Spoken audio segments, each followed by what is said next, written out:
Olá, queridos estudantes, paz e saúde a todos. Continuando aqui nossa aula sobre a colonização da América Espanhola. Hoje nós vamos falar sobre a estrutura, tanto político-administrativa quanto a estrutura social da América Espanhola. Após dominar todos os impérios que existiam aqui, o Império Andino, o Império Inca, quanto o Império Azteca, os espanhóis trataram logo de estabelecer estruturas administrativas com a intenção de explorar as suas colônias aqui na América. E quanto a essa ideia da estrutura administrativa, como eu estou dizendo, a intenção, a institucionalização da conquista se dá com a criação de órgãos administrativos. Lógico que todos os órgãos vão ser ligados diretamente com o governo espanhol, como forma de intensificar a exploração sobre sua colônia. A intenção da colônia, não se esqueça, é ela gerar lucros para a sua metrópole, ok? Então, qual seria uma das primeiras formas, uma das primeiras estruturas administrativas? A primeira estrutura administrativa criada, queridos, foram os chamados adelantados. Como está aqui, a coroa espanhola, o que ela fez? Ela incentivou a colonização das terras americanas com recursos privados. Por que ela estimulou isso com recursos privados? É simples. O governo espanhol não tinha recursos financeiros para administrar tão vasto território. A mesma coisa fizeram os portugueses aqui com o sistema de capitanias hereditárias. Por isso, entregaram essa administração para particulares. Era um processo que a gente pode chamar hoje de terceirização da colonização. E os primeiros administradores foram esses adelantados. Queridos, quem são esses adelantados de forma prática? Olha, vamos lembrar o Cortés, um conquistador que chega aqui, que consegue dominar o Império Azteca, seria um dos primeiros adelantados. O outro, Francisco Pizarro, que conquista, já aqui na América do Sul, o Império Inca. Sobre esses caras eu tenho várias responsabilidades, várias obrigações e vários direitos. Por exemplo, sobre esses adelantados, o direito de fundar núcleos de ocupação, o direito de construir fortalezas. Bom, então isso aí está dentro de algumas de suas obrigações, dentro de direitos e deveres. Construir fortalezas seria mais um dever do que necessariamente um direito. Por quê? Porque aí a ideia de construir fortaleza como forma de evitar possíveis ataques, uma forma de garantir a posse do território. Outra obrigação, que seria um dever, a obrigação de cristianizar as comunidades indígenas, as comunidades ameríndias. E esse processo de cristianização está ligado à justificativa da dominação, que é a expansão da fé cristã. Isso eu tenho desde a expansão marítima com Portugal e Espanha. E uma outra obrigação de entregar ao Estado 1/5 de toda a produção. E o nome já está dizendo, queridos, 1/5. 1/5 é a quinta parte, que corresponde, no caso, a 20%, matematicamente falando. 20% de tudo que fosse encontrado aqui, principalmente ouro e prata, seria entregue ao governo. E os 80%, consequentemente, ficaria com esses adelantados. Eles estariam exercendo a justiça, o poder político, estabelecendo as relações de exploração econômica. Eles seriam os primeiros.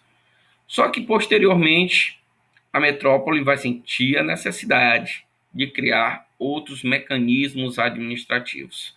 Mas ainda falando desses adelantados, algumas outras funções, que vão estar ligadas a eles, o governo vai criar órgãos específicos da metrópole e órgãos internos que ficavam aqui na colônia, ok?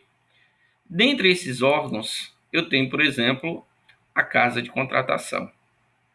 Queridos, casa de contratação, que seria aqui, ó, a coroa, buscando controlar a exploração das terras, cria essa casa de contratação. Esta casa de contratação, então, seria um órgão lá na metrópole, lá na Espanha, que tinha um interesse aí no controle político, comercial das terras, buscando evitar possíveis contrabandos, estabelecer um monopólio, registrar quem se dirigia para a América, para saber quem está vindo, estabelecia toda uma gestão de negócios, de nomeação de funcionários para vir para cá, a cobrança do quinto, um imposto real sobre todos os negócios coloniais e ainda funcionava como Tribunal de Justiça. Portanto, eu tenho a Casa de Contratação, que era formada por membros da nobreza espanhola, que estavam aí auxiliando o rei e, consequentemente, contribuindo para intensificar a exploração e estabelecer um monopólio comercial. Toda a metrópole tinha essa intenção de estabelecer esse monopólio comercial. Além disso, eu tenho esse sistema aqui, que era um sistema de porto único. Isso não está lá no livrinho de vocês, tá? Sistema de porto único. Dificilmente alguns livros trabalham esse sistema, né? Mas tudo bem. Esse regime, gente, era uma forma também de estabelecer o monopólio do comércio. Como assim? Quase todos os produtos saíam especificamente de Sevilha ou de Cádiz. E na América saíam exclusivamente de Havana, Veracruz, Porto Belo e Cartagena. Por que esse sistema? Uma forma de estabelecer o controle. Só pode sair qualquer mercadoria daqui e só pode entrar qualquer mercadoria daqui, para saber o que está entrando e o que está saindo. Apesar do nome Porto Único, eu tenho mais de um porto, certo? E aí, as outras estruturas administrativas. Fiz um esquemazinho aqui fácil, rápido, para vocês entenderem essa estrutura administrativa. Como eu já comentei aqui, casa de contratação ficava onde? Na Espanha. Além da casa de contratação, eu tenho este conselho aqui, que é o Conselho das Índias, que também tinha esse papel de auxiliar o rei em relação à justiça, em relação à economia e até em relação a casos de guerras, certo? Os dois principais na Espanha. Agora percebam que na América eu vou ter outras estruturas administrativas. Temos os vice-reinos, que seria a estrutura administrativa mais importante, é como se fosse uma extensão do reino espanhol. Na medida que eu tenho as colônias passavam a ser território da metrópole. Por isso que esse sistema de vice-reinos, os vice-reinos seriam uma extensividade do reino espanhol.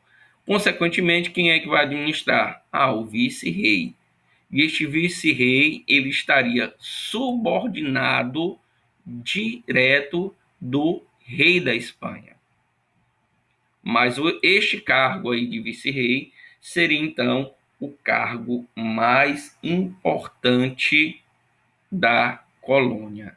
Era um cargo ocupado, então, por quem, queridos? Era um cargo ocupado por nobres, que eram escolhidos pelo rei, que, nesse caso, seriam as autoridades máximas e responsáveis pelas decisões administrativas, financeiras, religiosas e militares nas colônias. Portanto, apesar de ser o cargo máximo, eles ainda estariam subordinados ao rei de Portugal. A princípio, eu tinha apenas 2 vice-reinos, que depois vão se transformar em 4 vice-reinos, na medida que a Espanha estendia seus domínios coloniais.